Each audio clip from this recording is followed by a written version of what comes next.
So let me start with you or share with you the screen of the presentation. This lesson is made for Tobacco students. It's in Unit 10. The goals are, first, to review relative pronouns and adverbs that you studied last year. After, we're going to explain the difference between restrictive and non-restrictive clauses.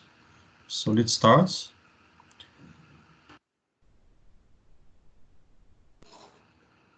Look at these two sentences and try to guess the difference. My brother, who graduated from the university, immigrated to Canada. And B, my brother, who graduated from the university, immigrated to Canada. So the difference is, as you might have guessed, is that in the first one, we have the clause who graduated from the university. We call it clause because it starts with a relative pronoun, who. So this clause is very important because it defines my brother. That's what we mean by restrictive. It defines, it restricts information. So my brother, which brother? The one who graduated from university. That's the one I'm talking about. So this clause here, it's highlighted in yellow. It defines my brother, okay? I have many brothers, but I'm talking about the one who graduated from university. This is the one who immigrated to Canada. Whereas in B, my brother who graduated from the university immigrated to Canada.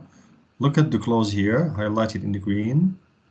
It is put between commas because it's non-restrictive or non-defining. It means it does not define my brother, because maybe you know the brother I'm talking about, or I have one brother.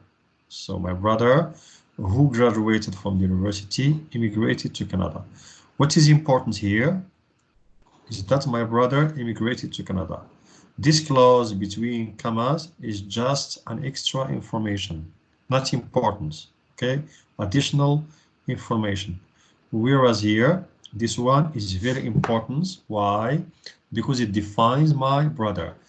This one in B is not important because it does not define my brother.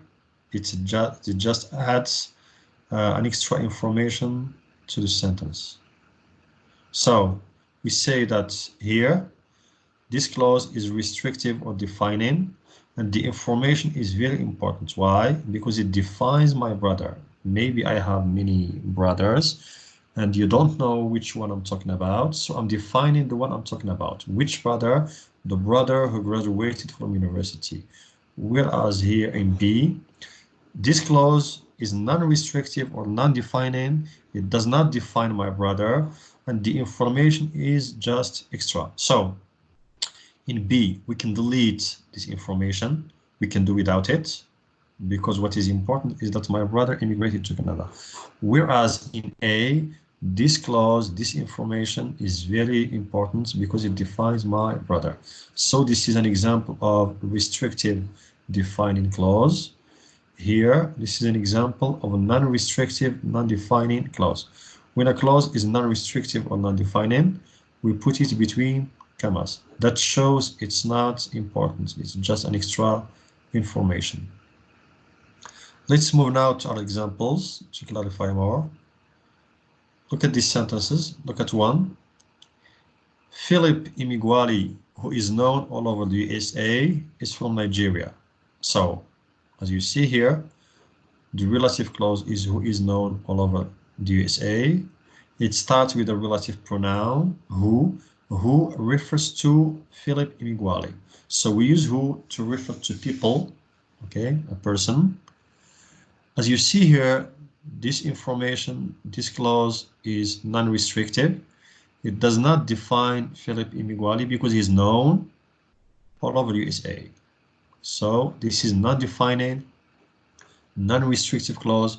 That's why it is put between commas. 2.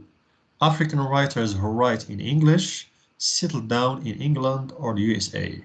So who write in English, this is a defining clause, restrictive clause.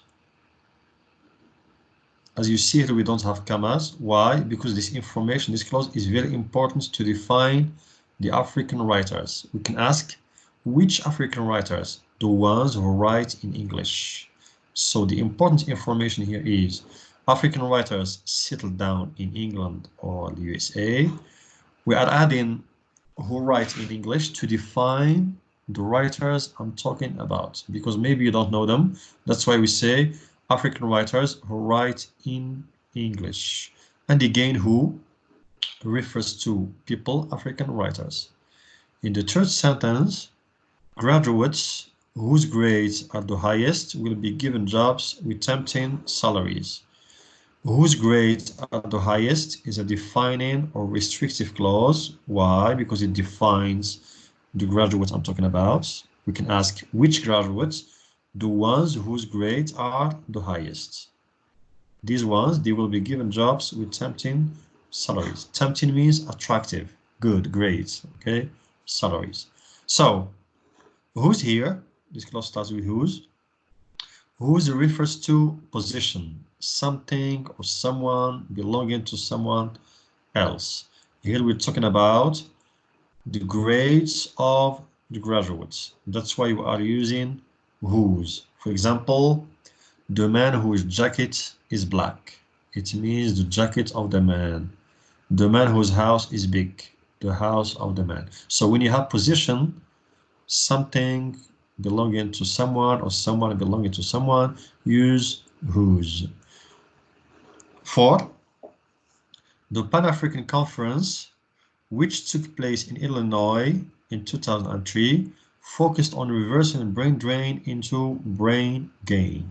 As you see here, this clause, which took place in Illinois in 2003, is non-restrictive. It's just an extra information. I'm giving you here the place and the date. Why? Because the Pan-African Conference is known, is famous, you know it. So I don't need to define it. That's why we are using a non-defining or non-restrictive clause. The most important information here is the Pan-African Conference focused on reversing brain drain into brain gain, and which took the place and the date is just an extra information. That's why we put it between commas. 5. Countries which are developed also suffer from brain drain. Which are developed is non-restrictive or is restrictive and defining clause. Why? Because I'm defining the type of countries I'm talking about. I'm not talking about any country, I'm talking about countries which are developed. So which are developed is restricting or defining countries. So this clause is very important, it's essential because it is defining countries.